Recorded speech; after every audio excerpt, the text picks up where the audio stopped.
பேசிடுவார். என் பேர் சொல்லி அழைக்கிறவர் ஏசப்பா பேசிடுவார். என் பேர் சொல்லி அழைக்கிறவர். லா லா லா லா லா லா லா லா லா லா லா லா.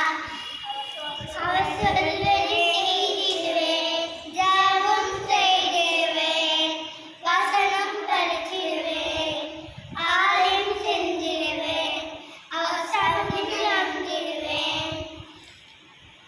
லா லா லா லா லா லா.